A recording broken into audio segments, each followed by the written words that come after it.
sunny days that are to follow.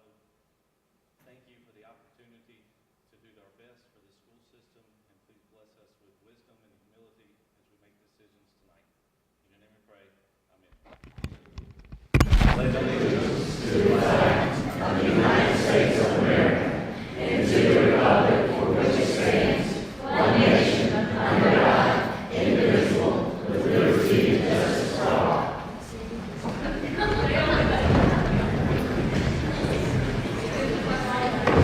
First item up is approval of the agenda.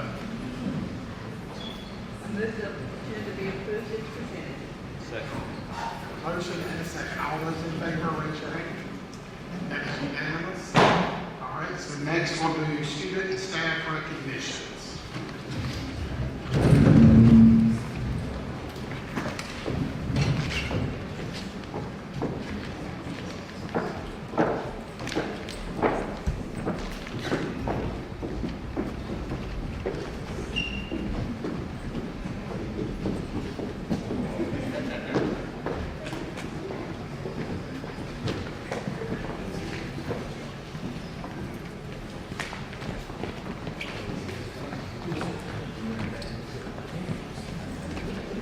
Thank you and good evening. My name is Jim Finch. I'm superintendent of schools here in Monroe County. We have some recognitions that we want to do tonight. The first group of recognitions we're going to do are from Hubbard Elementary. And so I will call Dr. McQuanta McCord up to the podium, and we will allow her to begin her presentation. Thank you.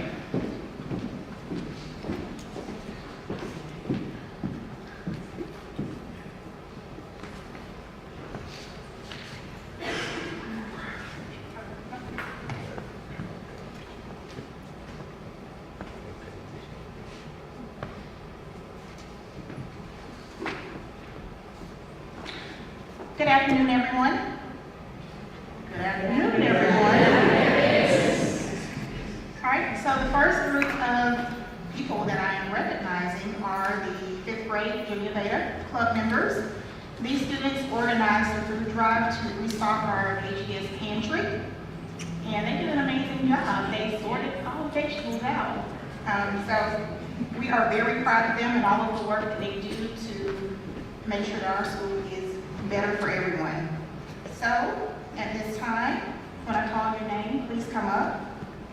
Hunter Barrett, Haley Blevins, Kirsten Bowden, Ava Donaldson, Paul Eubanks, Austin Moore, Liam Cunningham, Braylon Griswell, Braxton Herndon, Landon Lancaster, Zoe Snow, Kylie Wise, Luke Hunter, Braylon Jackson,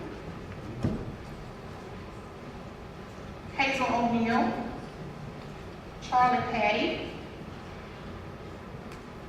Alexander Thompson, Ari Freet, Presley Bartram, Bramley Brannon, Asa Collier, Sam Elder, Ava Holloway,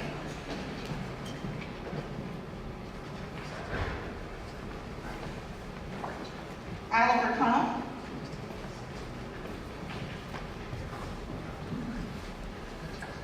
Bailey Pye,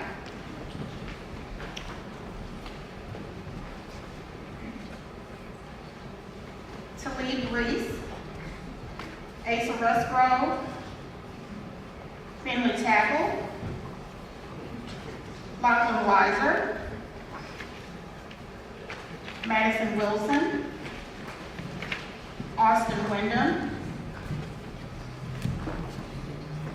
Bailey Allen, Cheyenne Burt, Noah Buchanan,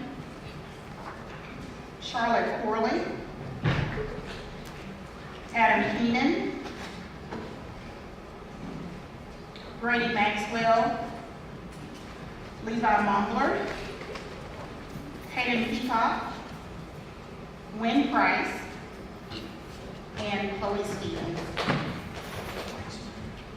So by the way, we do have fourth grade band concert going on tonight at the school, as well as a first grade Christmas concert. So we have a lot going on tonight.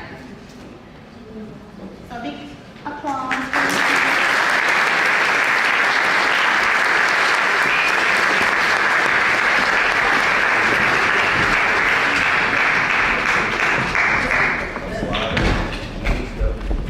Alright, step forward a little bit. Friends over here, step forward a little bit, and I'll push together, kids.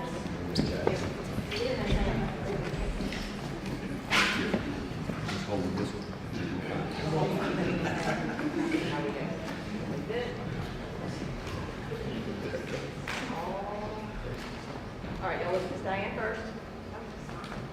I just did.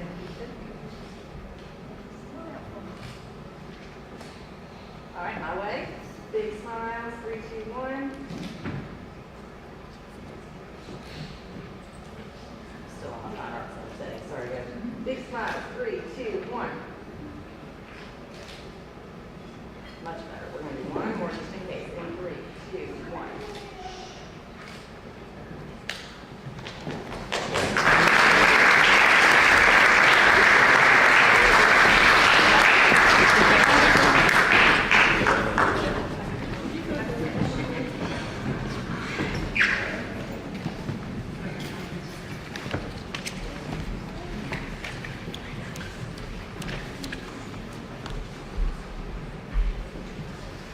And this next group is, I don't even know what to say about these ladies. They are amazing. All of these ladies serve on the administrative team at Hubbard Elementary School. Each and every day, they go above and beyond. No matter what I ask, crazy things. We're doing all kinds of things in December.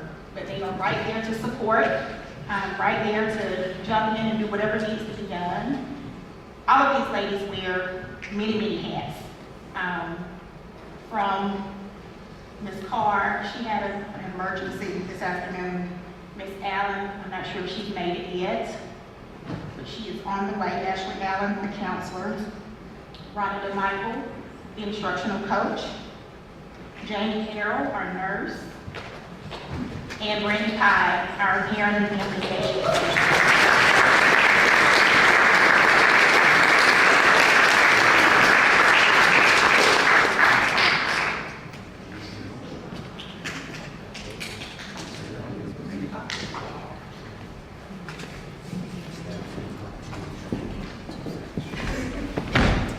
Board members.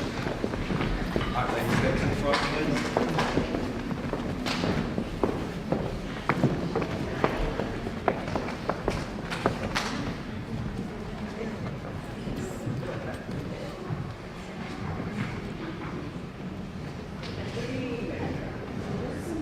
Now we're getting better.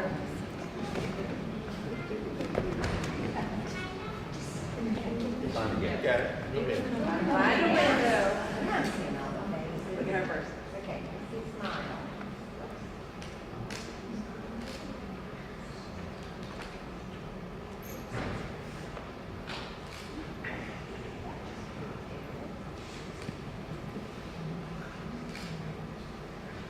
All right, my turn.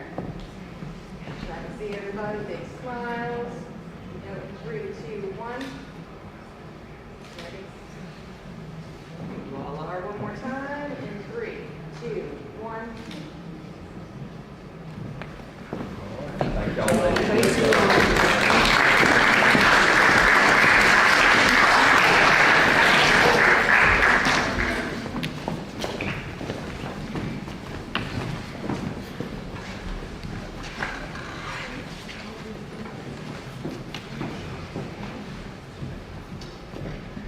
Thank you, Dr. McCord and Hubbard Elementary, for all of the recognitions that you had for our board members tonight.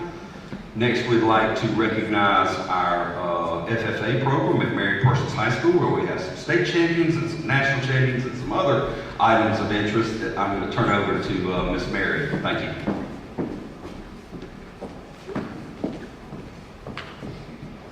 Good afternoon. Thank you. You knew I was going to ask you again.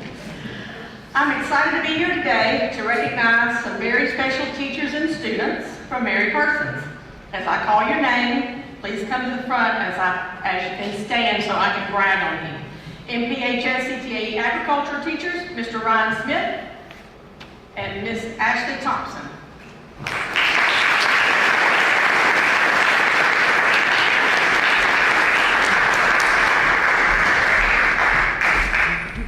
MPHS alumni and current students, Lainey Sparks, Tara Atkinson, Ethan Bertram, Eason Farmer, and Lola Talton.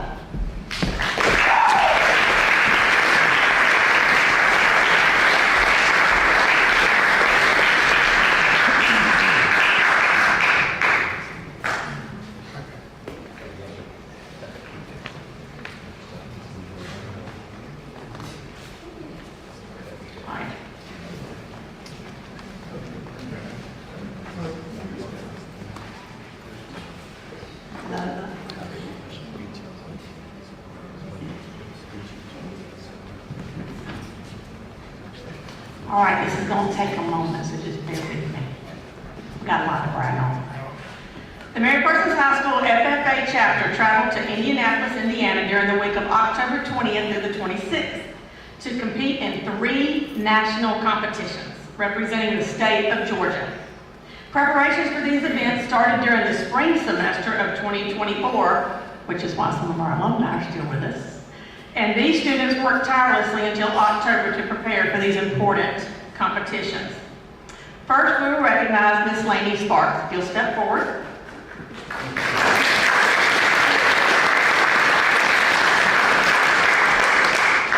The extemporaneous speaking leadership development event requires students to study and prepare for a variety of agriculture-related issues and current events.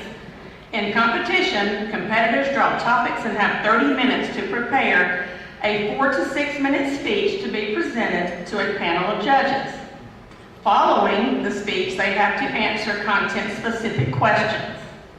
Lainey represented MPHS and was awarded the 2024 Georgia FFA Extemporaneous Speaking Leadership Development Event Champion in April. She also secured the National FFA Bronze rating at the National Convention in October. Lainey was also selected to represent the Georgia FFA Association as a national delegate, one of the most competitive leadership opportunities the state association offers. Congratulations, Lainey Sparks.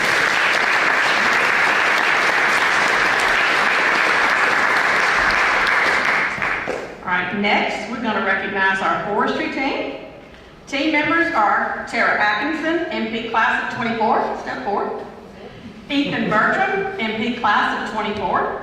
Eason Farmer, MP Class of 24.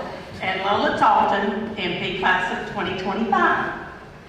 The Forestry Career Development event consists of 4 members who prepare for a variety of practicums that represent the different skills and facets of the forest industry.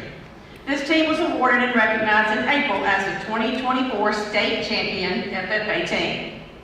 In the competition, students participated in tree identification, map interpretation, forest business and management, and timber stand improvement practicums, as well as general knowledge tests and team activities. The team was recognized for the highest team activity score, and all 4 members earned the National FFA Gold rating. During the 4th general session of the convention, the Mary Persons FFA Forestry team was named the National FFA Champions. Congratulations.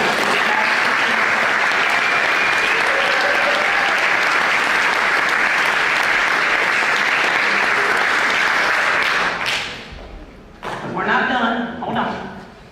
In addition to the team award, Ethan Bertram was recognized for scoring the highest individual in the general knowledge exam and the forestry business practicums. Ethan was also the #1 ranked individual in the nation.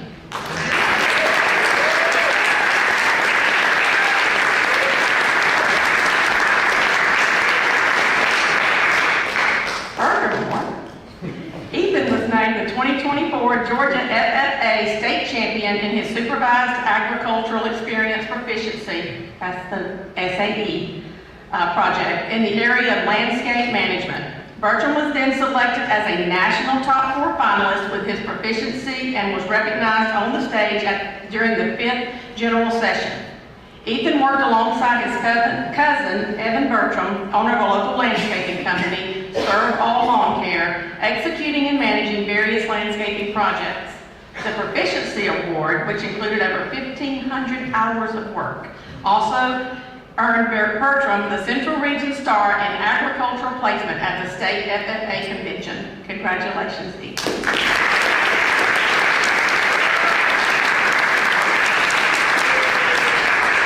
Congratulations to these students and these teachers and advisors on these extraordinary accomplishments. Teachers, thank you for all you do to support these students both in school and in their extracurricular activities.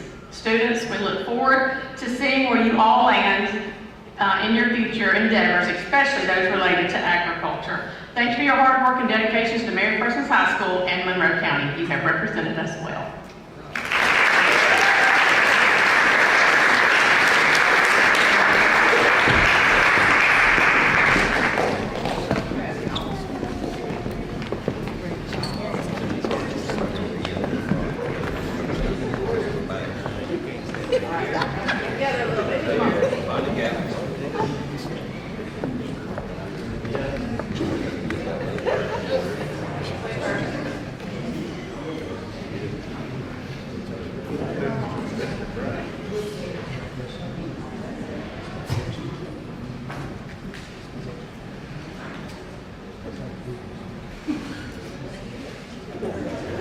While she's working on that, y'all are gonna look this way next to change things up a little bit. This is Miss Marion.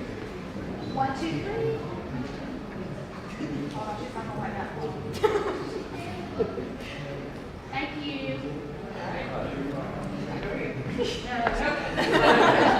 Alright, y'all, big smiles. We're gonna see here.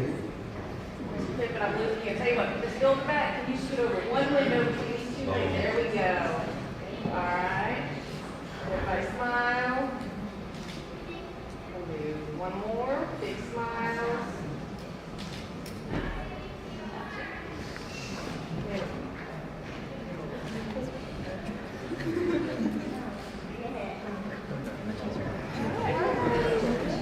Good job.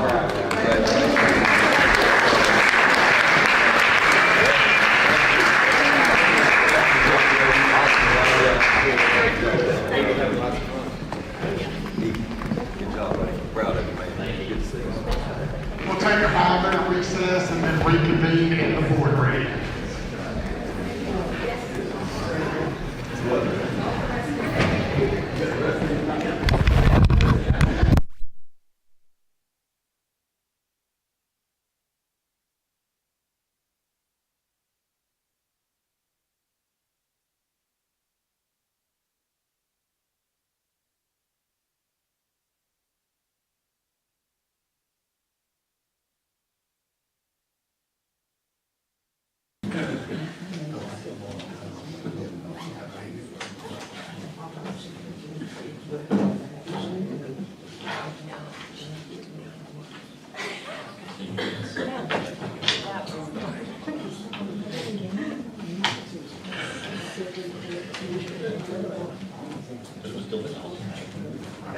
All right, call the meeting back to order.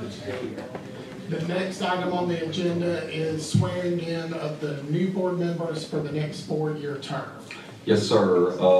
Mr. Chairman, we have Judge Donna Robbins here tonight, and I will call her to the forefront, and she will describe the process that we're going to have to go through here for Dr. Doster, Dr. Goodwin, and Ms. Julie Hoots, who will be sworn in as a new board member starting in January. So I'll turn it over to Judge Robbins.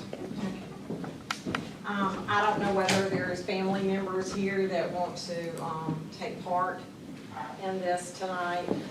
If there is, just let me know. The first one I have is Ms. Priscilla Doster. If you'll step forward. I guess we'll do a separate, is that okay? Yeah, that's fine. We'll do them Okay, separate. all right. And if you'll raise your right hand, your left hand. The first one we're going to do is the loyalty oath. I'll read it, and then you can say I do at the end. I, Priscilla Grant Doctor, a citizen of the state of Georgia and being an employee of Monroe County and the recipient of public funds for services rendered as such employee, do hereby solemnly swear or affirm that I will support the Constitution of the United States and the Constitution of Georgia. Do you? I do. The second form is the official oath of a member of the Board of Education. If you'll continue. I, Priscilla Grant Doster, a citizen of the state of Georgia and being an employee of Monroe County and the recipient of public funds for services rendered as such employee, do hereby solemnly swear or affirm that I will support the Constitution of the United States and the Constitution of Georgia.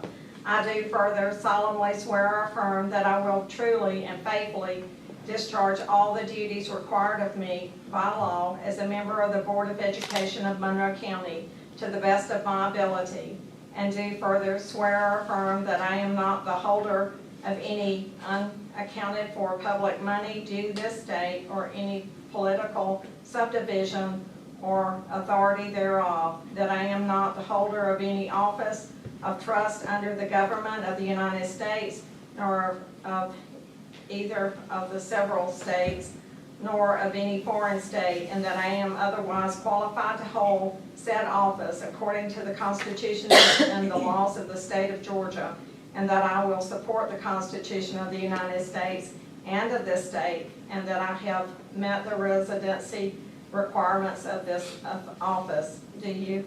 I do. Thank you. If I can get your signature. Those two. There.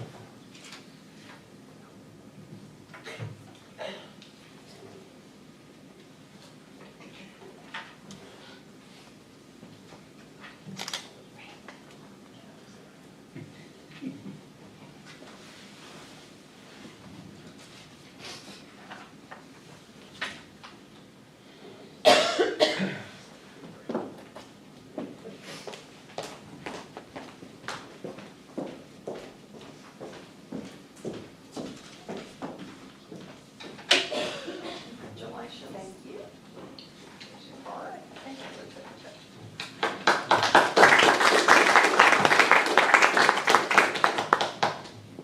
The next is Mr. Jeremy Goodwin.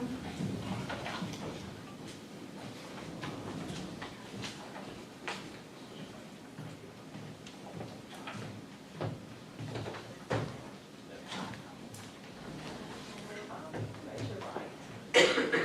I, Jeremy Truitt Goodwin, a citizen of the state of Georgia and being an employee of Monroe County and the recipient of public funds for services rendered as such employee, do hereby solemnly swear or affirm that I will support the Constitution of the United States and the Constitution of Georgia. Do you? I do. The second is your Board of Education oath. I, Jeremy Truitt Goodwin, a citizen of the state of Georgia and being an employee of Monroe County and the recipient of public funds for services rendered as such employee, do hereby solemnly swear or affirm that I will support the Constitution of the United States and the Constitution of Georgia. I do further solemnly swear or affirm that I will truly and faithfully discharge all the duties required of me by law as a member of the Board of Education of Monroe County to the best of my ability.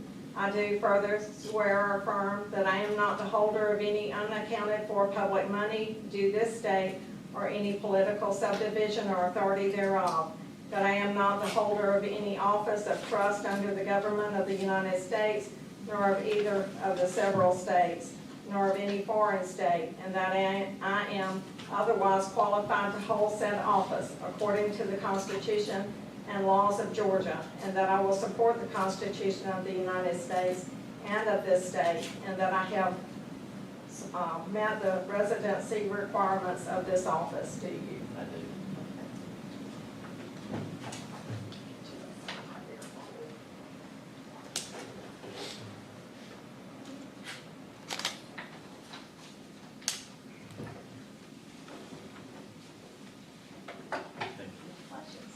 you.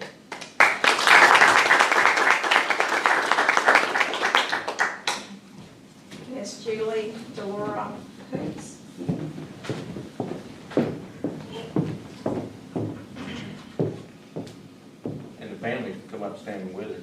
They wanted to, did they want to? Okay. Y'all can help me stand with it. Thank you. All right, come on. Yeah.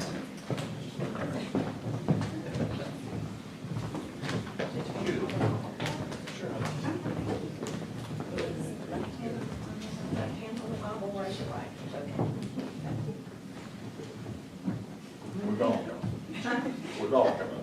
Yes, sir. Good. All right. I, Julie Delora Hoops, a citizen of the state of Georgia, and being an employee of Monroe County and the recipient of public funds for services rendered as such employee, do hereby solemnly swear or affirm that I will support the Constitution of the United States and the Constitution of Georgia. Do you? I do. This is your Board of Education oath. I, Julie Delora Hoots, a citizen of the state of Georgia, and being an employee of Monroe County and the recipient of public funds for services rendered as such employee, do hereby solemnly swear or affirm that I will support the Constitution of the United States and the Constitution of Georgia. I do further solemnly swear or affirm that I will truly and faithfully discharge the duties required of me by law as a member of the Board of Education of Monroe County to the best of my ability.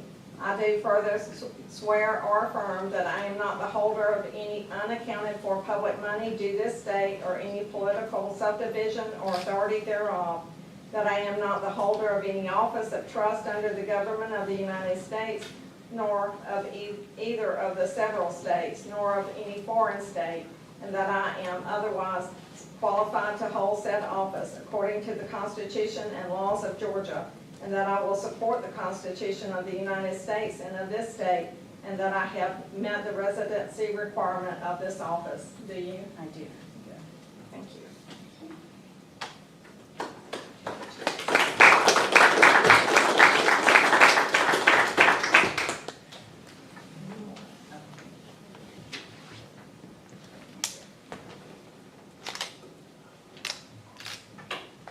Congratulations. Thank you. Appreciate it.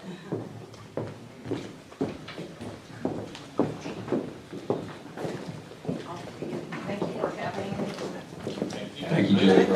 We appreciate it. Can we get a shot with the judge and the 3 board members real quick Yes. before she walks out the door? Ms. Hoops, if you could come on back One more up, for me. we'll get all 3 of Bring y'all it at one with you. time with the judge. Big smile, you got this. I think we're all 3 at the same time. Yeah. Get her.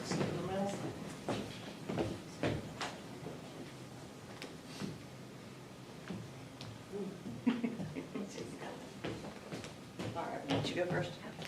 Ready? Okay, you signed up for it.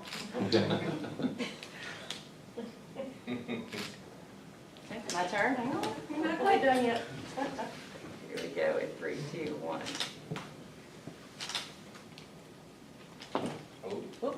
Bam. Thank you. Thank you. Thank you.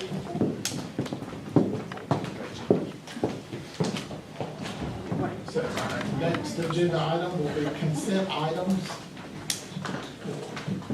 Yes, sir, Mr. Chairman, we have the field trip request, we have fundraiser request, and we have the November 12th board meeting minutes.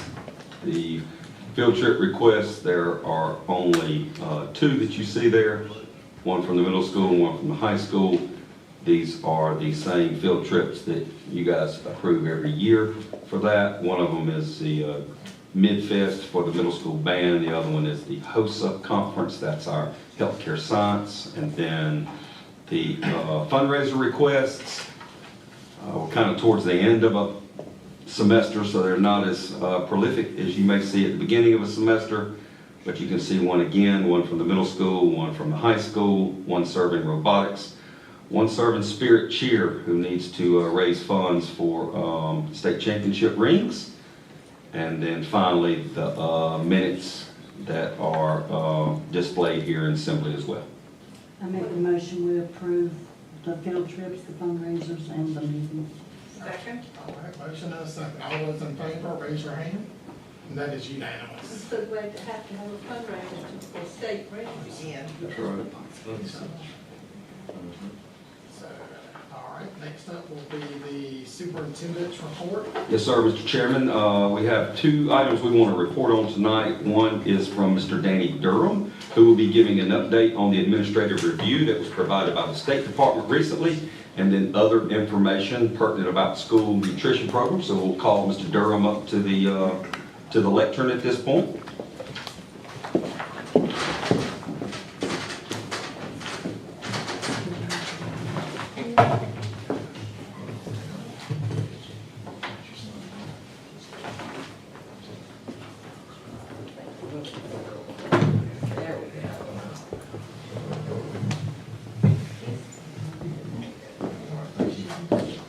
Good evening.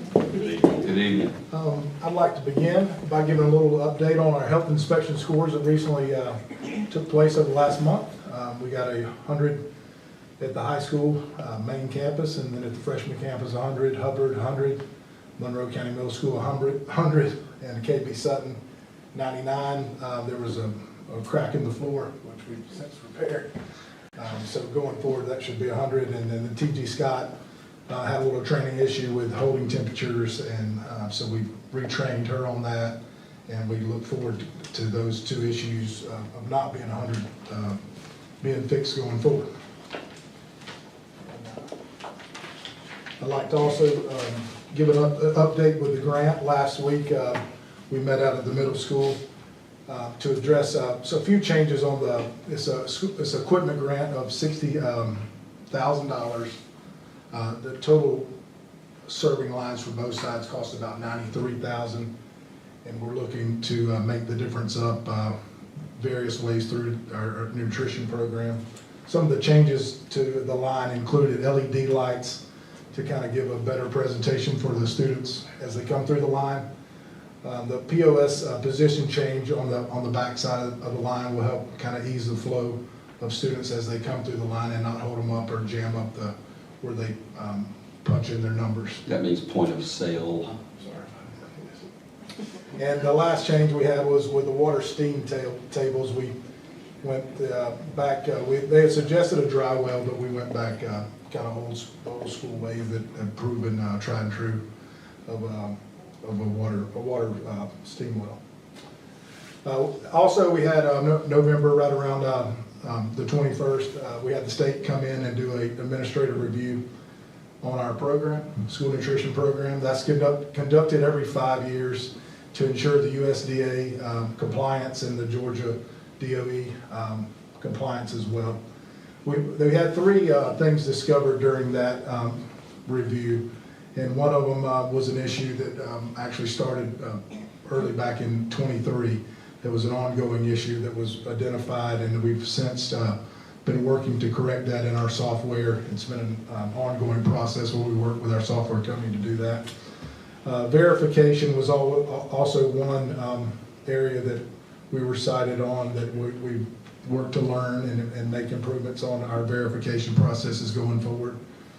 And then lastly, our meal participation, our meal components, we were half a cup off on our 5-day menu cycle for breakfast. But we've made those changes. It's been a very informative learning thing that we've taken constructively. You know, it's my second year doing everything I possibly can to get information and then implement it in our program. Lastly, there was a civil rights training that we were already in the process of doing. Deadlines this week on that. And then a professional development training plan as we go forward, basically just outlining how we will do all of our training for the entire year going forward. And on-site, Portia Lyons, the review was, my apologies, was conducted at KB Sutton. But Portia was the on-site manager there. They went there, they spent the whole day observing students coming through the lines, the way we're serving, and she had several comments about that. She, the lady that performed the evaluation from the state had several comments. Some of her comments were, she commented on how clean the kitchen was while she was there, and how we had information, cafeteria posters throughout, kind of informing students on different fresh fruits and vegetables that we have for the month, And she just felt those educational posters very, very good. And she also mentioned how we batch cooked, which is, you got kind of two ways of doing it. You can cook up a bunch of food and then try to serve it, or you can do it the proper way, which is batch cooking, where you implement it in periods so that students get hot, fresh food. It's not all just mass produced out there to get cold. So that's something Portia's very well. She's established a reputation for serving hot, fresh food to students and really putting forth a good operation. And then the next thing the slide addresses meal participation. You can see, so my number one goal since the day I started was, well, I wouldn't say number one, but one of my main goals was to increase participation in our program, our nutrition program. I felt like that was a number that could judge me and how I perform my job. So starting out last year, this is 23-24 school year, we had 47.54%. You can see in this year, we're already at 55.33. That's an increase of 16% from last year to this year. Now, where you kind of break that down, and it kind of, what ultimately I want to know how many students does that affect, and that's about 600 students. So 600 students more are eating breakfast at lunch and participating in that this year as opposed to the previous year. So I think that's a good, it gives us, I mean, obviously that's not our goal. Our goal is to take it over 60, and that's it happens over time, but that is our goal, and that's what we've done so far as meal participation. Now you might say, well, how do we do that? Well, I believe 100% we do it by presenting the food properly to the students as they come through the line. And it also involves having choices. You can't expect any changes in participation if you're serving everything, doing the same thing over and over the way you've always done it. So we switched things up. We changed the menu. That was the first thing we did. And we also listened to students. We want engagement. We actually performed surveys. So those three things where we presented the food differently, we gave options to students, and we also listened to what they had to say. So that's how we've increased the participation in just a little over a year, as much as we've been able to do that. And another thing we tried to do this year, which was a bit of it, it was a challenge. It required all hands on board, and that was to really have a huge Thanksgiving meal. One of the things I'd like to mention before I get into the Thanksgiving meal, when I first started, I can honestly say over the last, since 23 to now, moving into this school year, we've taken the nutrition program from red and made it profitable. And that profitability has allowed us to be able to do the other things that we've tried to do, like pay $30,000 towards a new serving line. The grant covers 60, we make up the 30. And then also requires us it allows us the ability to be able to get new food options in here and do samplings and see what students really like. But everyone knows that additional funds makes everything kind of smoother, and that's the way we've tried to build the program, gain the participation, then use the extra funds to invest back in the program with equipment, whether it's we put in just this year a brand new cooler at the middle school. But all those things cost money, and we're using money to feed back in. The purpose of the Thanksgiving meal was to showcase our commitment to excellence in fostering school and community engagement. That was it. It was to bring the community into our school in every way we can and just foster that engagement and support, all working together as one. Student enrollment was 4703. Student meal participation on that day was 2836. Parent meal participation, that's the number of parents that came, that grandparents, extended family, everyone, was 1456. We generated for school nutrition about 7280 as far as the amount of money profit. I wouldn't say it's not profit, but that's the amount of money generated from the event. We also identified several things on that day of ways to do it better going forward. We were kind of in a time crunch at certain points in it, so maybe putting it out 2 weeks before we go out for Thanksgiving break in the future, creating a QR code so that parents can easily go and see the menu and pay for the menu in advance. And then that's where online payment options come in, but ultimately more marketing to drive more attendance.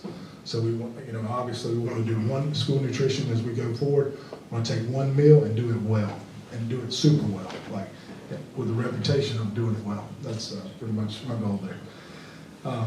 But this would not have been accomplished without the leadership of our administrators, because they jumped on board from day one, and I met with almost all of them in advance, because it's a lot of logistics. It's parking, it's seating, it's getting everybody through the front door. There's a lot of moving parts, but every administrator jumped on board immediately, provided me and our staff, our nutrition staff, with help so that we could, that the flow of everyone coming through, it moved very efficiently. And I thank, huge thanks for that. And these are just some pictures from that day. I'm sorry, go back, it was a little fast. Stop and record there, helping out on the serving line at Hubbard. And,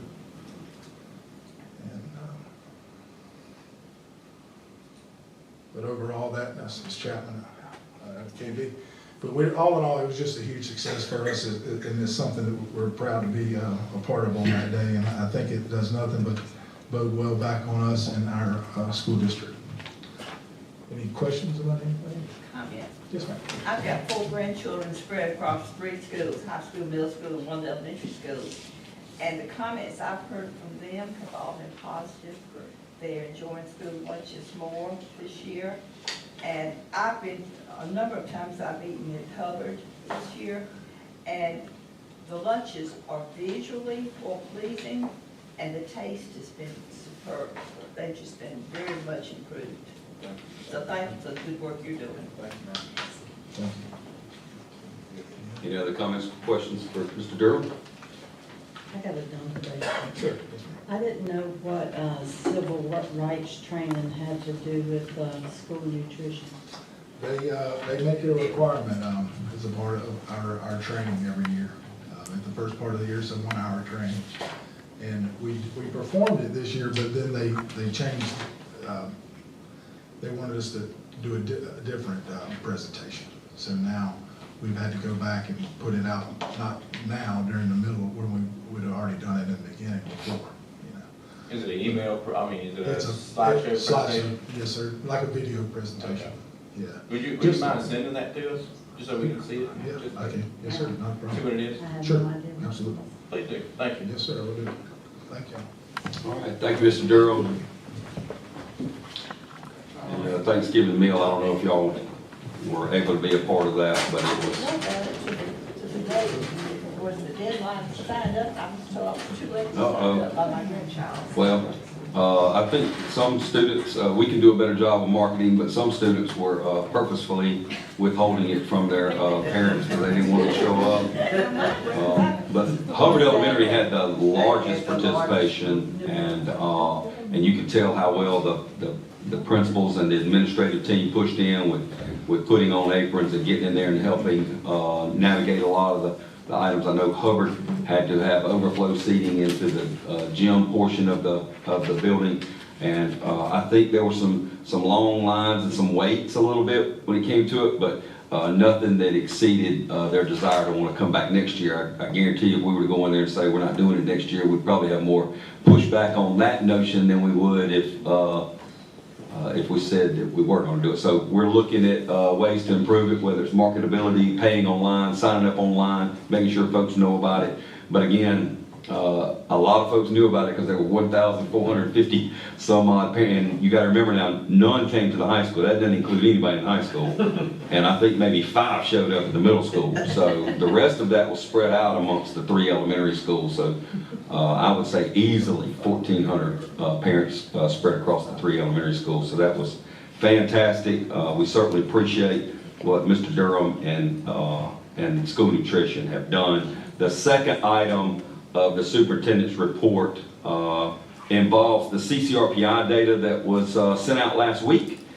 and it had a date of December the 6th. And we sent a press release out that many of you have seen, and we have also placed it into assembly here.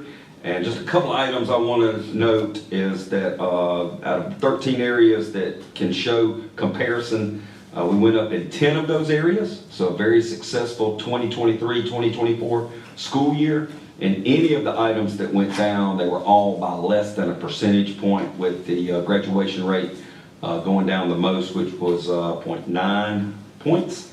And again, we led our area. And so when people are considering coming to Central Georgia or Middle Georgia, whether that's industry or new families, these are the data points that they look at, folks. And so we're proud to put our best foot forward again through this. And if there are any questions anybody may have on CCRPI reports, which it's our accountability system. And it's such a huge system that it lags very far behind the completion of the school year. So, we complete the school year in May. By the time we get all the data points together and the state's ready to push them all out, it's typically November when you see that. And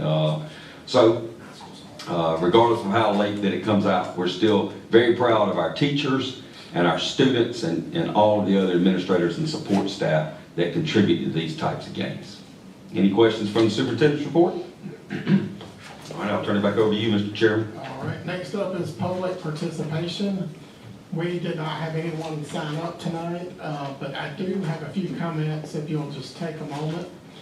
Tonight's my last meeting as a board member, so I just wanted to just say it's been an honor to serve the last 8 years. I've worked with a lot of good people, past and present board members. I want to thank you. I want to thank my family and just everybody we've worked with, teachers, students, the community at large. I just want to give a big thanks to everybody. Well, thank you, Mr. Chairman. You've done a fantastic job in your leadership, especially in the last couple of years as chairman, and certainly appreciate everything that you've done for Monroe County Schools and for me personally as a new superintendent. Thank you. Thank you. Absolutely. All right, next we'll move on to the financial report. All right, we'll have Mr. Chris Johnson come up to the podium and he'll give his monthly report.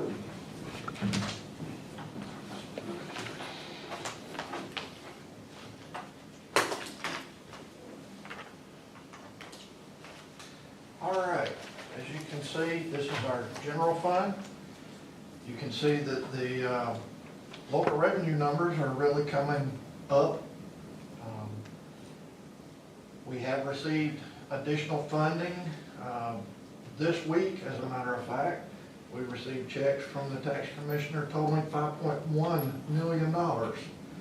So that's will be added to that $11 million. We also received information from the tax commissioner concerning our utility billing that happens every year. They do not actually do that assignment. All they do is take the numbers that the Georgia Department of Revenue gives them, turns around and bills the public utilities. In the past, sometimes they don't get the information until December, January, February. It's whenever the Department of Revenue gets around to it. They've gotten it earlier this year, so those bills have been sent out with a February 2nd due date. The total of those bills for the school system is $7.7 million. That's utilities. That's Georgia Power, that's the EMCs, that's Norfolk Southern, all the various utilities and infrastructure within the county that they have to pay. It's not actually a property tax, it's more of like an equipment tax. So the Department of Revenue actually does those assessments and sends those amounts to the tax commissioner, who then turns around and bills the companies. Is MEAG included in that also? Yes. Yes. I thought there was. Oglethorpe Power, Yeah. all of those various entities, not only with plant share, but throughout the county. AT&T, Windstream, all those various companies that operate utilities throughout the county. So our local budget should be right on target for this year. If you go to the next page is our capital projects, which most of that is our SPLOST. Our SPLOST for the month of November was $670,000. That was an increase over the last few months, so hopefully that will continue to be a trend. Also want to draw your attention to the state revenue line there. It had been $3 million, and that was the grant that we received from TCSG, the Technical College System of Georgia, for the College and Career Academy. Well, thanks to Mr. Onstott's work with the Georgia Department of Education, we received $903,000 reimbursement in capital project funds for that CCA/freshman campus. So that money has been received and is going back into our accounts to draw more interest. So that's always, you know, a good thing, because that wasn't really budgeted as far as a revenue. So it's almost $1 million. And then the last page is our federal funds. And like I always say, you know, we spend this money first and get reimbursed later, so it would be in a bigger deficit if it wasn't for school nutrition, because like Mr. Durham said, he's running a tight ship, and we're not having to float a lot of money over to school nutrition like we have in the past. So, are any questions concerning the report? Congratulations, Mr. Durham, good job. And you said 900,000 Onstott applied for a grant, that was? Well, it's State funding. It's state Funding for funding. Basically, he has to go in, and I don't even know all of the logistics.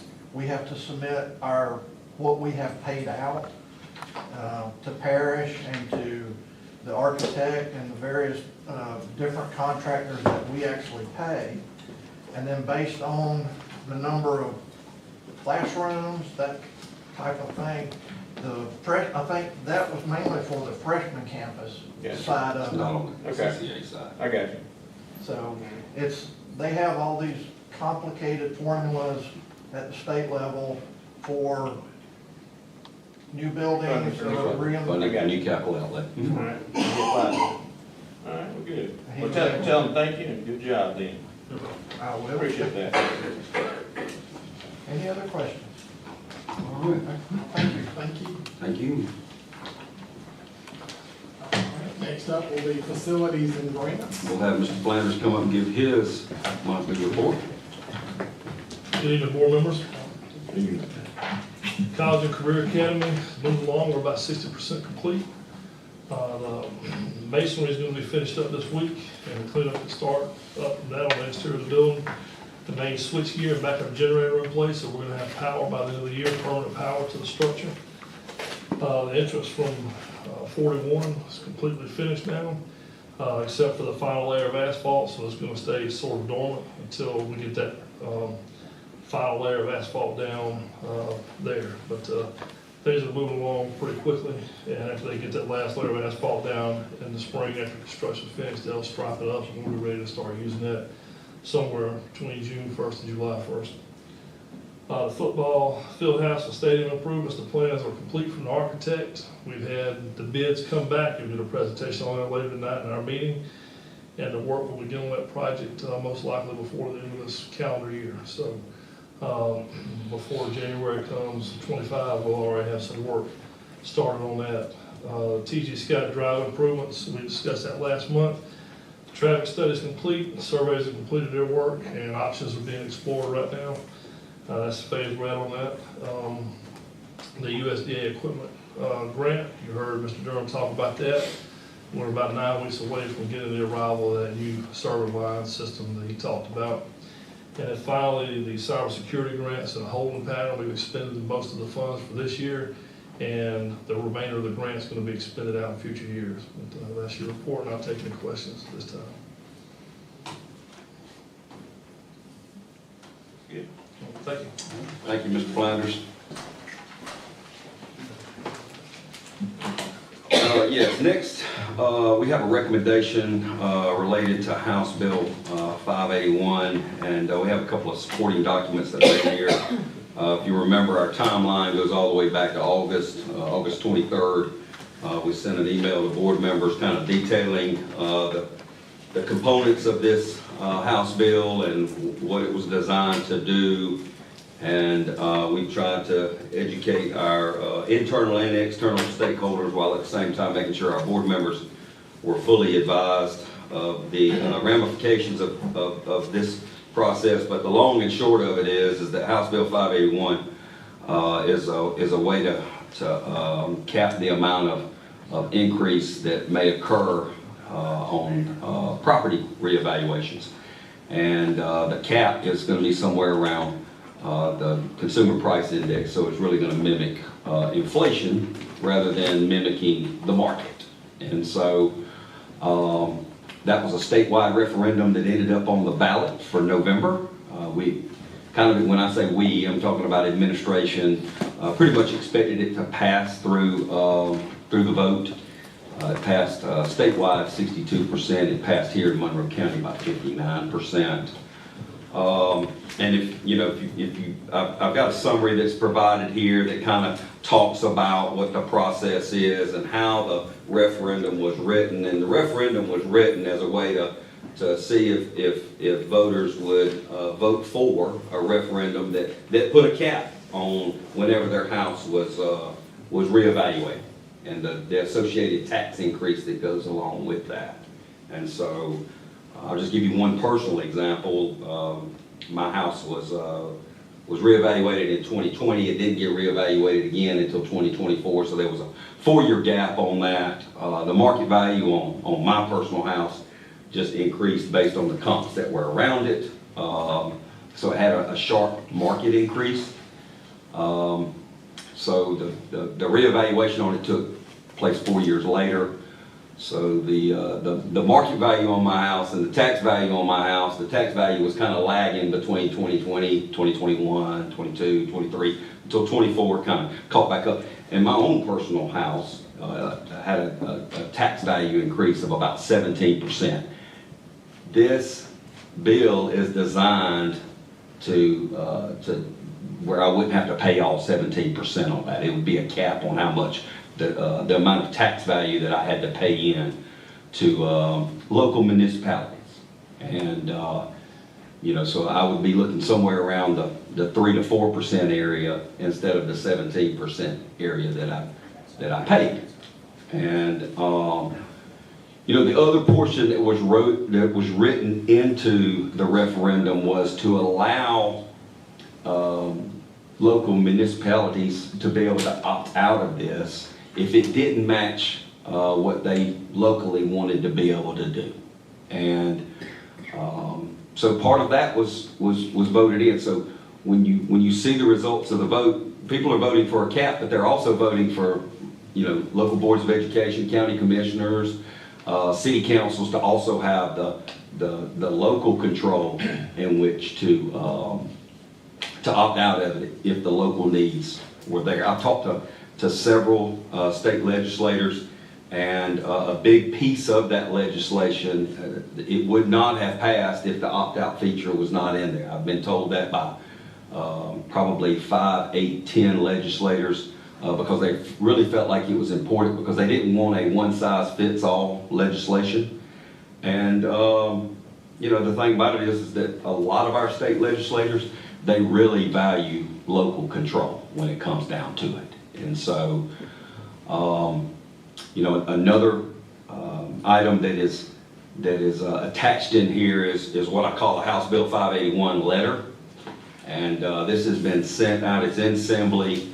It's actually been sent to our local newspaper as a request, as as a guest column, and the reason I wanted it to be a guest column is that, you know, not everybody views us live on YouTube. Some of them go back and watch it. But I also wanted something in writing to kind of help explain the position and be able to explain some of the rationale. And so, you know, just to recap, it's a statewide referendum. It was designed to address rising property values, sharp increases. Sometimes it's designed to address tax assessors' offices who may be assessing every year. Now, our rural county does not have the manpower to do that. As you can tell, that even my own value and my own property didn't get reevaluated. There was a 4-year gap. The way the state law is written right now, they have to be reevaluated every 5 years. This new law, House Bill 581, says they have to be reevaluated every 3 years. And so they've actually shrunk down the time that the county assessor has got to get together some new numbers on the property value of your house. You know, I've talked to Mr. Gearhart a little bit about that, and they may have to actually increase the amount of manpower that they have in order to meet those new, you know, instead of running numbers every, you know, within every 5 years, they may have to get a little bit more manpower. He does not know what that looks like yet. You know, it adversely affects growing counties like ours because state funding lags so far behind, and so you really have to make up a lot of times for lagging state funding by maximizing your local funding as well. And, you know, like I said, as expected, it passed. We felt like it would pass. And the process is this, is that we're going to make a recommendation tonight. And if that recommendation is accepted, there's still a process that you have to follow. And that process is that you have 3 public hearings. And then that you make a final vote on a resolution about whether we opt out on House Bill 581 or to remain in it. And the 3 public hearings, that little process is part for public input. And so it mimics whenever we have a millage rate increase or whenever we have a tax digest increase, we have to go through those public hearings. Y'all been through that before. This will mimic that same process. All of this has to be done before March 1st, 2025. A resolution has to be on file with the state, the Secretary of State in their office by March 1st, 2025. So if you'll refer back to our timeline, the February board meeting will be the time in which we would have to actually vote on a resolution from there. You know, the advantages, folks, are just really plain and simple. There's nothing really complex about the advantages. Obviously, taxpayer relief is the #1 advantage here.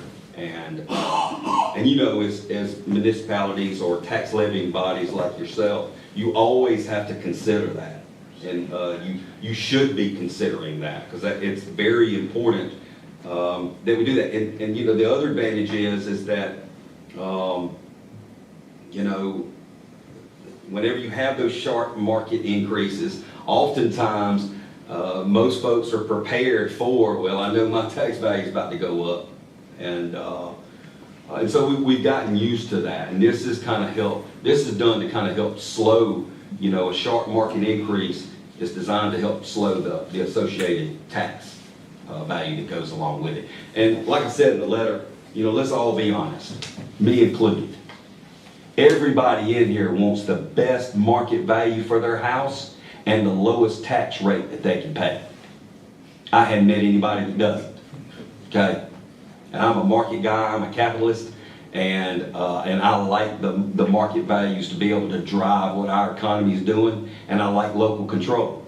And so I'm just going to provide that disclosure out there. I don't know about you, but I hadn't met anybody yet that doesn't agree with that notion that I have said.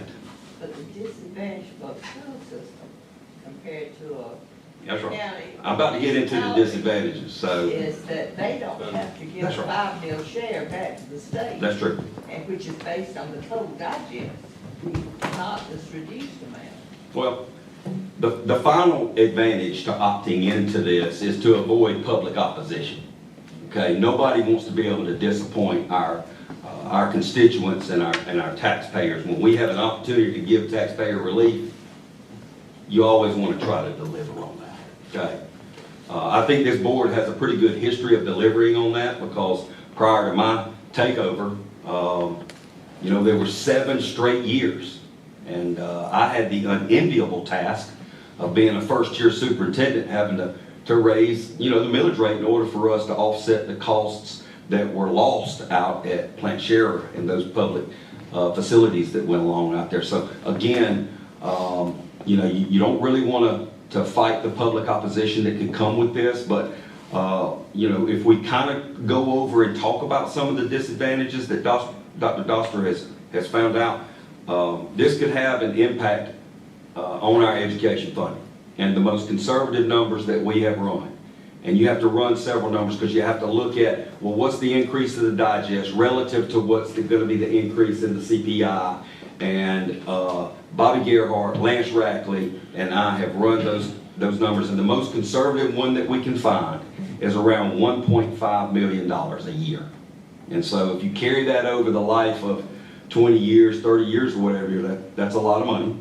1.5 million is about, you know, 0.8 of a mil for us. And so we would be losing 0.8 of a mil in our local revenue. And whenever you have budget shortfalls like that, you know, you always have to consider what it does, because 90% of our budget is going to be found in personnel. And so you don't start cutting things or programs and whatnot. You start telling people bye. And you know, 1.5 million right now as it relates to inflation and how much salary is, that's about 15 teachers a year there. And it's not that we hire 15 brand new teachers a year, but you also have, you know, just one cost that I'm going to talk about is starting in January, we have increased costs for healthcare. And that's not on the employee side. So you may say individually, I don't have to pay more healthcare, but the employer has to pay more health care on your side, and it is increased from like $945 a month just 2 years ago to $1,760 a month per every employee. And when you do that for a certified person, you actually get a rebate from the state. It's funded, but when you do it for a classified person, it's 100% locally funded. Okay, so you got to remember that. But you know, the other major disadvantage is also giving up local control over our local revenue. And I say in the letter right here, you know, maintaining local control means we can tailor our own tax rate, meaning the millage rate, to fit our growing needs, okay, and provide us the flexibility. And it provides greater control over what we're trying to do. And if we keep local control, it means we can respond to downturns in local industry, like when people leave overnight out at Plant Sharer. You know, everybody was telling us 2035, 2035. Some of these folks can leave right now, okay? If they don't like the regulations, they can pack it up and leave overnight. And, you know, when you're talking about Florida Power and Light and Jacksonville Electric, if they walk out of here overnight, $5 million. We've already seen that. It's 5.1. So maintaining local control means that we can respond to that instead of allowing someone else in Atlanta or at the state to be able to determine what our local revenue is going to be. You know, I'll finalize it here, and then we'll entertain questions or statements or comments or whatever from the board members. You know, simply put, is that this bill does not affect city councils and county commissions the same way it affects school boards. It just does not. And there are several reasons why. A city council and a county commission can actually enact a LOST, L-O-S-T, local option sales tax, that can offset whatever lost revenue that they're going to get through this cap. And they can use that to offset M&O, which is maintenance and operations for their organization. We can never put a LOST in. The only thing we can do is an e-SPLOST, and it's very limited on what it can fund. It'll never fund maintenance and operations. It'll never fund salaries on the education side. The biggest issue that I have with this, and I'm getting to a point here, the biggest issue that I have is Monroe County is seen as a high wealth district in the eyes of the state. What that means is that we generate more local revenue than students. So we're seen as a very much larger populated county than what we really are based on the amount of revenue that we generate. But then when they look at our population of students and it's sitting at 4,700, they're like, you have too much money, we're not going to give you any back, okay? And you've got to understand that now the value of our meal is about to grow if this anticipated industry is going to show up like it has been reported that it's going to do. The value of one meal is not going to be $1.8 million anymore. So to build on what Dr. Doster said, school districts, not just Monroe County, school districts, every one of them have to give back to the state what they call a local 5 meal share. If we're sitting at $1.8 million, if you multiply that by 5, that's 9 million, okay? That's 9 million a year that we have to give back to the state. Now, of course, we don't really, quote unquote, give it back. They never even send it to you to give back, okay? They just keep it. But that's $9 million that this county has earned on its millage rate and its tax digest. But we have to give it back. Now, some districts, and y'all have heard this before, are recipients of the equalization grant. We're not one of those recipients because we are in the top quartile. The bottom 75% receive money back to kind of help offset some of their costs from the state, and it's called an equalization grant. Basically, folks, it's like a revenue sharing program. And if you know anything about Major League Baseball, the Yankees have to give up more money to other clubs because they don't generate as much money as they do in New York. So Pittsburgh gets money from LA Dodgers, New York Yankees, large market folks like Atlanta, a small market team like Cincinnati or Pittsburgh or Kansas City, they get money from those larger organizations because there's revenue sharing. Why do you think they do revenue sharing? Because they don't want the Yankees and the Dodgers winning it every year just based on budget alone, okay? They want the Kansas City Royals to be able to participate at some point, okay? Same concept. Poorer districts, they need extra help in order to be able to compete and be a viable community. Otherwise, everybody would move to Monroe County based on our test scores, okay? So, the problem that I really have, there's two problems. The problem that I really have is that the way that the law is currently written is that when they calculate our local 5 meal share, they will do that on a full digest. They'll look at our full digest and calculate how much they get to keep. But when it comes time for us to generate our revenue, we can only generate it on a suppressed, capped digest. Now folks, that's not good business, okay? That makes 0 sense. Even in the face of taxpayer relief, okay? And you only have one opportunity to declare this opt-in and opt-out. And I'm all about local control. I'm all about trying to do good business sense and building a good budget. And I think we're starting to earn some of y'all's trust in the fact that we're building better, cleaner, more efficient budgets.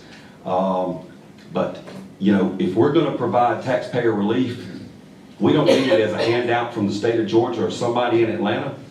We can do that ourselves by rolling back our millage rate whenever, revenue collection or industry that is scheduled to show up. If it dictates it then I think we need to take advantage of that opportunity then. So here's one thing. We talked about the assessments. If we went with opting in, the assessments every 3 years. Can be done every 3 years, is that correct? Your property would have to be reevaluated every 3 years. Now, is it mandatory that they do it every 3 years, or can the tax assessors come around and say, we're going to do it every year to help compensate for a 3% loss? That has been some of the concern, is that tax assessors in different counties would just do it every year in order to avoid having to use a millage rate increase and to just go ahead and get the value that they're trying to get, and if you kind of look at what my increase was over 4 years, it was, I say it was 17%, it was a little bit up under 17%, but if you stretch that out over 4 years, it was about 4%. So it was a little bit more than the CPI, what the inflation rate was, but it was about that. It was about what you'd get if you were to do the increase every year, or the reevaluation every year. So what I'm getting at is if counties or school boards opt in, it's not necessarily that they would assess properties every 3 years. They could do it more often to help compensate for that 3% loss. That's they're right. getting. That could be a There's nothing in consequence. the law that says they can't do it more. That's right. So they can assess your property It has to be more. done every 3 years, but they can do it every year if they want to. Correct, okay, so that's one way technically around it, in my opinion. The other thing that I would say, our economics here in this county is quite a bit different than a lot of counties. We just brought in Bucky's, which is 30 million coming in, estimated for 30 million, it's probably gonna be more. Second of all, we've got Old Hope Power coming in. That was a $2 billion investment. And you're talking about the data center, probably a $1 billion plus investment in this county. If we're looking at those assessments coming in the next 2 to 5 years, if we're gonna lose our full digest on those properties, and we're gonna suppress those when we're growing, I think that's a bad idea. I'd rather bring in that money to us, we have that money, and we can look at dropping our millage rate on our own. Well, only correction I will make is that this is only applied toward homestead type properties. So I'm talking about, we're getting more we revenue. would be getting more in, yes. So once those properties build out, those 3 items that you just talked about, that is where I think we need to take advantage of providing the taxpayer relief. Once their exemptions are over. Once there are abatements and whatever. Now, here's your abatements. I'm gonna clarify this, and Dr. Goodwin brought that up. Now, they made a good, $2 billion investment is pretty big in this county. You know, that's competition for plant shares pretty much, not competition, but Plant share. very, very equal to plant share as far as sales and what they're gonna be spending in gas and water.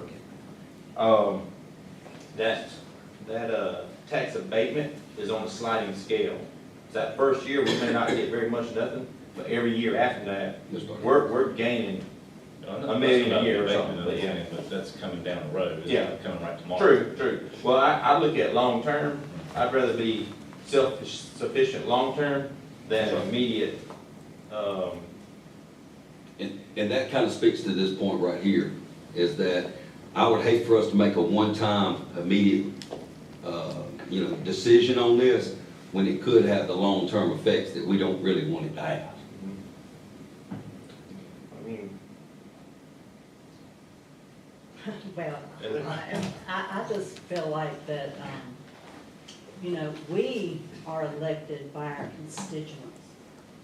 And if we don't look out for them, I doubt they're gonna be too eager to vote us back in. And we have a lot of retired people. They're already fussing about having to pay school taxes because they don't have children, even though we tell them the reasons why, keeping the kids in school with less crime. And, but, like I said, at the same time, I value my constituents and I work for them and I work for their children. And I think, paying attention to what we're doing as far as overtaxing them is a big part of my job. And I just don't feel comfortable, stocking it to them any more than, But looking out for them in the long run, it may be that if we opt in, we're gonna have to continue to raise the millage rate on them, which wouldn't be beneficial to them. And that was the other disingenuous thing that we thought, is that we would be extending taxpayer relief in the right hand and trying to pull it right back out with the left hand. And, I'm not in that voodoo type economics, but. We don't even know how this is gonna work. And, they're already forcing us to make a decision by March the 1st, when we can't see what's gonna happen. Well, like I said, our most conservative efforts, we've kind of thought that it's gonna be about 1.5 million a year, and we would hate to have to try to make budget by raising, the millage rate on that and to help offset it, because that flies in the face of Yeah, I mean, in taxpayer 2 rate. years, you're not gonna be able to cover it anyway with military, even if you were trying to cover the loss with a military. Then you're back up to 3. Yeah, I think keeping the local control, then you can offer taxpayer relief on your own with millage decrease. And you're not dependent on Atlanta or somebody else telling you how to do that. You can control it yourself. Well, when the voters voted it in, that was sort of local control, right? Yeah. So, I mean, I don't understand this thing completely, but I do know that when I went into the ballot box, I didn't see all this opting in and opting out. Maybe I didn't look far enough, but I didn't see it. Yeah. I don't think, Yeah, it was written in there. I just didn't read it all. So I voted, and I'll say I voted for it as a taxpayer. I'm not comfortable at this point. I'm not against having 3 public meetings, but I'm not comfortable at this point saying I'll opt out of it at this point. Well, and that would probably, go ahead, Stuart, I'm sorry. Well, I was just saying, well, the vote, if we make a recommendation tonight, that would just kind of kickstart the process. And then you can have 3 public hearings, the voters can, we get feedback from the voters, and then make a final decision either in January or February. So I think we ought to at least explore that option. I mean, it's a robbing Peter to pay Paul situation. I mean, if you got a stated budget and they've restricted the amount of revenue you can raise through this, then either that budget's gonna be cut with personnel or the millage rate's gonna go up. Well, if you're Robin Hood, you're okay with Robin Hood. And the state gave the other, taxing authorities a way to get around it, and they didn't get the. But I don't think the public would understand. I don't think that, I mean, I done sit through 5 meetings, listen and talk about it, and I still don't understand it completely. I mean, most people. So I can't expect voters out there to even understand this. You might try to explain it to them. All right. All they gonna see is, we have opted out of something that might would have saved them some money. Well, this is where. And some of the things that we're doing to try to educate, obviously, this letter that we've sent to the newspaper. Kerry Buckendale and I are actually doing a radio interview that's gonna air in one of the spots that we have here for the local radio. The only other thing that I'll add is that, I called our 2 legislators, Clint Crow, who's actually the sponsor of this bill, and Dale Washburn. And I told them I wanted them to hear it from me and not anywhere else. And I told them what we were going to recommend, and they said, we fully understand it. We didn't want a one-size-fits-all bill, and we do understand that this adversely affects boards of education, and more so than it does city councils and county commissions. They said, we understand that. Clint told me, he said, we did not intend to put y'all in the crosshairs of public opposition or anything. And I said, well, we've got 7 board members who kind of feel that way, and I kind of see it that way too. But he was talking about sharp increases that can go along in the reassessment process. But I also think that there's some districts out there that they were trying to fix, who may have already been doing assessments every year, like Mr. Head says. And our local tax assessor does not do that. They don't have the manpower to do it. And so they have not been artificially putting tax money in the coffers or anything. The only thing that they've been doing is following the law to make sure that it's evaluated every 5 years, and then it was always associated with whatever type of market value that was increased as well. And so You know, I just wanted to make sure, and you know, Dale Washburn started the study on this bill 2 years ago. He led the committee on there, and he's on the committee that this bill was born out of, and with Clint Crow being the sponsor of it. And I had a voice-to-voice conversation with them. They know me, I know them very well, and they totally understood what we were trying to accomplish. And it's not a way to say you know, that we're disrespectful of their efforts or indignant towards any of that, but it is a way for us to say, you know, that we want to maintain that. And Clint told me, he said, this bill would never have passed either chamber or the governor's desk if it did not have that opt-out feature in it. It was not even going to make it to the light of day. It wasn't even going to be a state referendum. And I think Bobby's exactly right.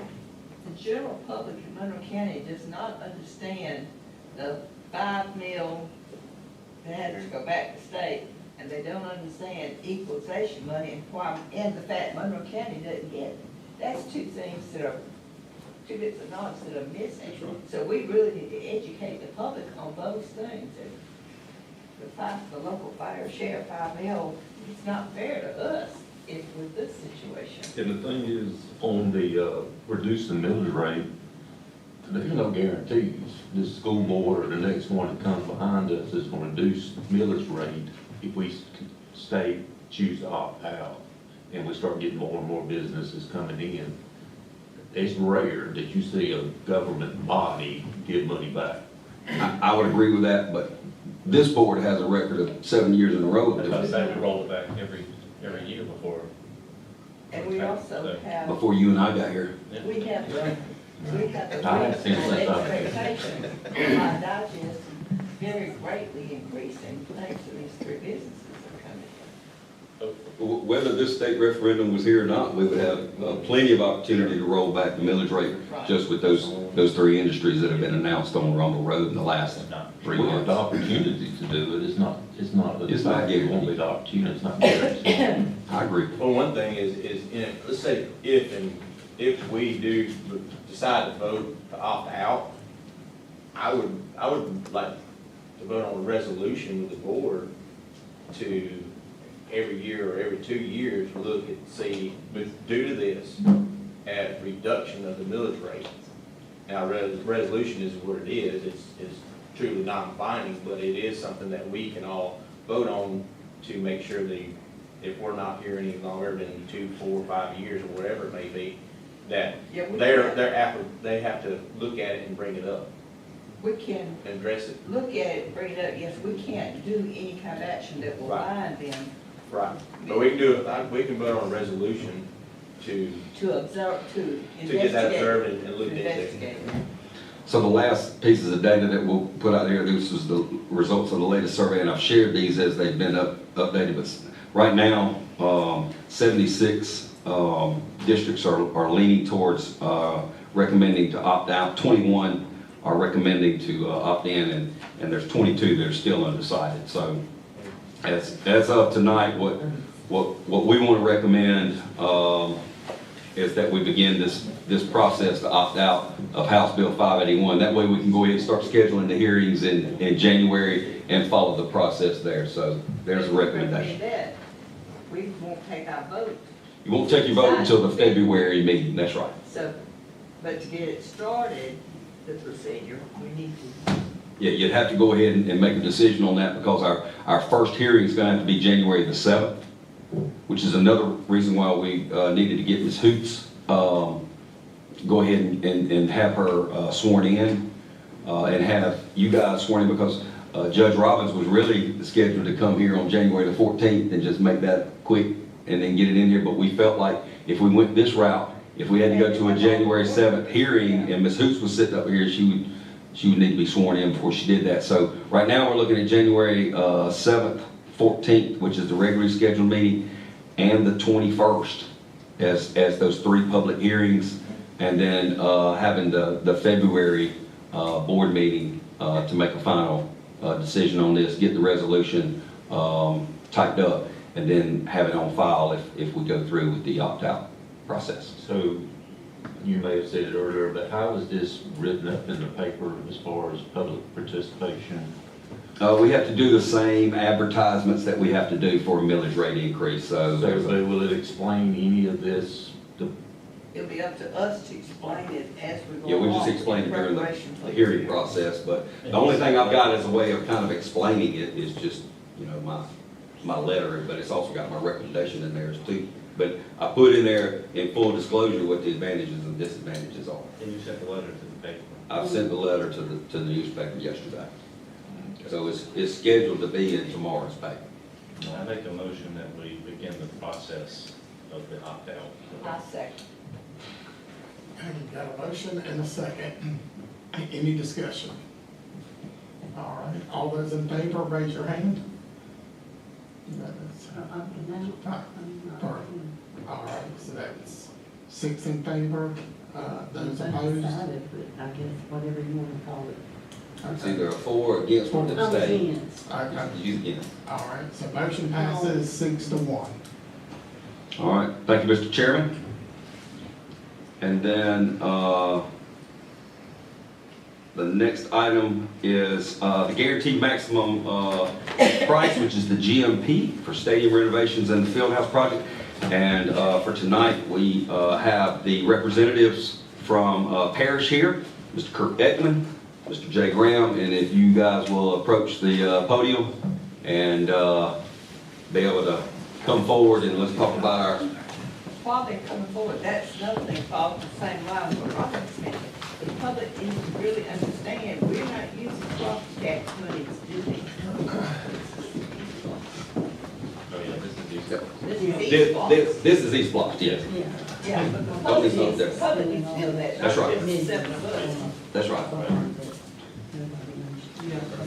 Good evening, everyone. All Why do right. you think it's? You get to follow that discussion right there with. Yeah, I'd say y'all set this thing on a tee. I appreciate y'all's trust and selecting us for this project and looking forward to, you know, continuing our relationship, building on that relationship as well. We have had a bid day, we had a very successful bid day. The overall number came in under budget, which you had seen what the budget was earlier on. So that's a big celebration. I think you got this packet in front of you. I'm gonna go through it. On the cover page, talks about we've received 93 subcontractor bids for the Dan Pitts stadium renovation and field house. You'll see in the center of the page, the total cost for the field house and stadium improvement projects listed below. If you remember early on, we had released some grandstands for this project to get them here on time for the project to be able to finish the field enough for graduation. So it was a big decision that was made that helped us stay on track, and that was $547,186. The bid we had for the field house and stadium improvements, the GMP, for it, guaranteed maximum price, was $16,557,683, which bring the total project to $17,104,869. That's an overall snapshot of what the price is. If you go to the second page, that shows you where all the money is with the different trades and the cost of work for us in general condition, and all the different trades that had bid on the job that's required to perform the job and everything that was designed. If you go to the following page of Appendix A, that's your totals on the bottom. Showing final cleaning, our bonds, our insurance, we have some contingency in here. We have some allowances, and the allowances, contingencies and allowances, if you remember, they're all reimbursable. So, but allowances are things that were identified that need to be taken care of that may not have gotten in the design. So there were some things that had needed to be addressed. Pre-construction, overhead and profit, and our pre-com services. That's what totals the $16,557,683 on bid day. Any questions there? Okay, we move to the next page, Appendix B. This gives you a snapshot of bid day of the bids of what we received locally and regional. So local bid day participation, we had 14 bids. Out of the 14, we had 11 of them that are going under contract with us with a total of $5.7 million. which is about 44% of local participation in the overall job, which is fantastic. Now, regional, which includes the logo and everything outside of, within 45 miles, we had 49 bids, 24 contracts, and 11,178,000 going under contract with those guys. So we have a real big team of pretty much local contractors in the local, and regional local, which is a good thing. We didn't draw a bunch of people out of Atlanta and everywhere else, so that's good news for the community, which those are about 84% of the total cost of the job. That's a big celebration in my mind. The following pages, Appendix C, I'm on the pages with the green. These are all the bid packages for the whole job that represent the numbers on the second page for the GMP. Everything in green is who we're recommending going with. On the numbers on bid day, and I apologize, we got, theirs didn't get turned that way. I've got the setting on this, you can't read when we print it out of this. This might be hopefully just my copy. I think they can read. Can they? Okay. Yeah, there you go. Or do you can see? Yeah. Okay. Yeah. So it was just the one I printed today for That's myself, so it was on me. The things I want to point out, there's several of these bid packages that we're recommending going with not necessarily the low bidder, and there's reasons why. If you go down to the third one down, that's 21400, the selected demo. If you notice, we are going with a low number on this case, but however, there was a difference on bid day for Pete State Demolition. The original bid was $27,800. They did not include the complete scope.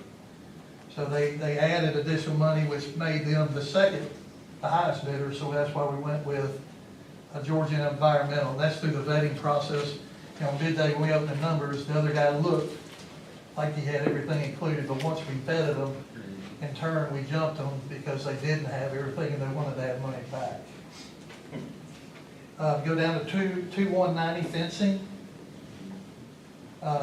Ruiz fencing did not include the correct fencing materials, and they didn't, they were going chain link fencing in lieu of ornamental fencing, so they didn't have a complete scope, so we went to the next bidder.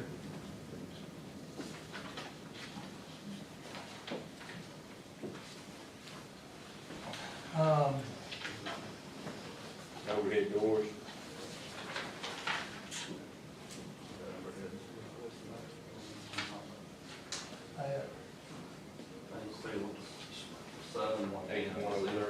Yeah, 7110, sealants and caulking. There again, Metro waterproofing, we're recommending Maverick, but Metro was late and did not complete the scope. So that's why we ended up dumping them. What else, Jay? Overhead doors, if you go to 8130, it's on the top of the page. Overhead doors, another of Atlanta, we're recommending because overhead door in Macon did not include the smoke rated curtain and shutters that are required within the job, so that's why we recommend going with them.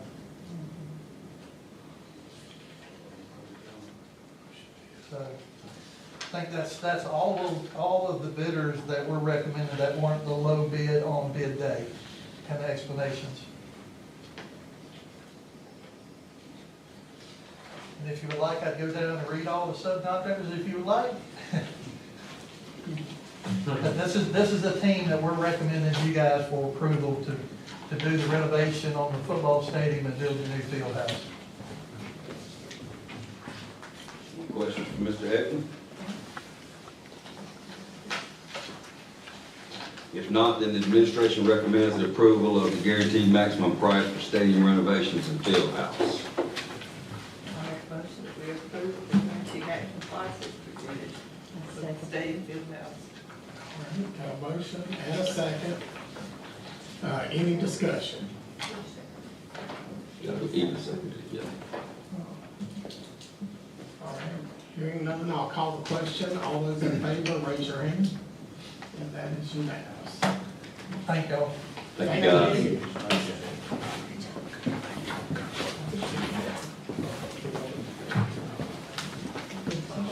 So the next up will be the GSBA Winter Conference. Just want to remind you, the winter conference for GSBA is going on right now. I believe we have two board members, Dr. Dawson and Ms. Bilderback, who will be headed up to Atlanta for that, and we'll be eager to hear what you learned at the, when we have the regularly scheduled January board meeting. We'll let you bring back some things that you may have learned there, or some of the sessions that you may have gone to. Make sure that you travel safe there. If there's anything that you need when it comes to that, you can reach out. If it has anything to do with professional learning, reach out to Ms. Elder. If it has anything to do with accommodations and whatnot, just make sure you reach out to Ms. Powers.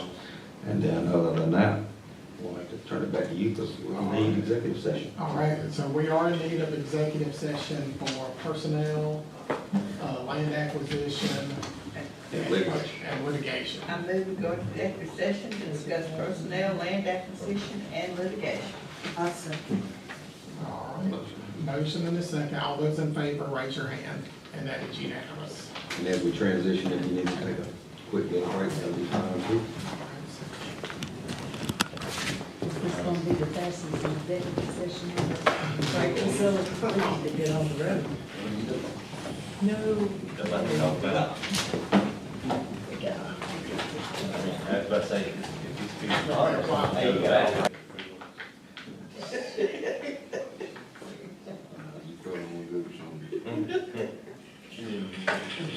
I gotta feel that.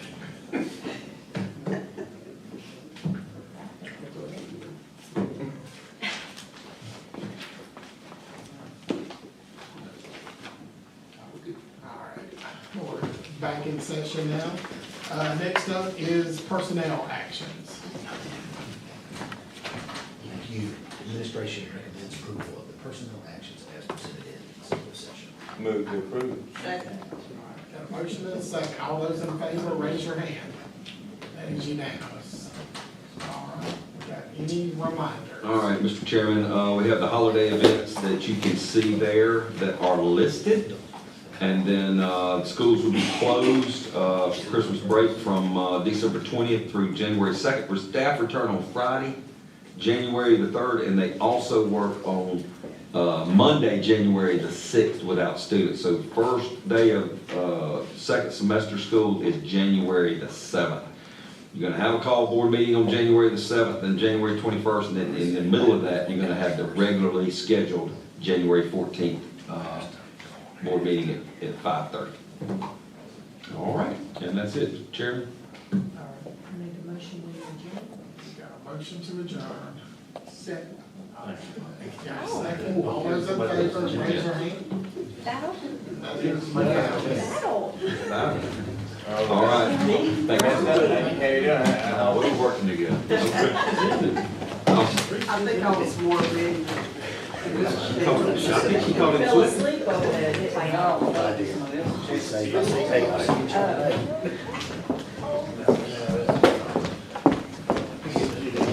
You'll be safe going up there. Yeah. That's just to keep me focused. Actually got from my ass.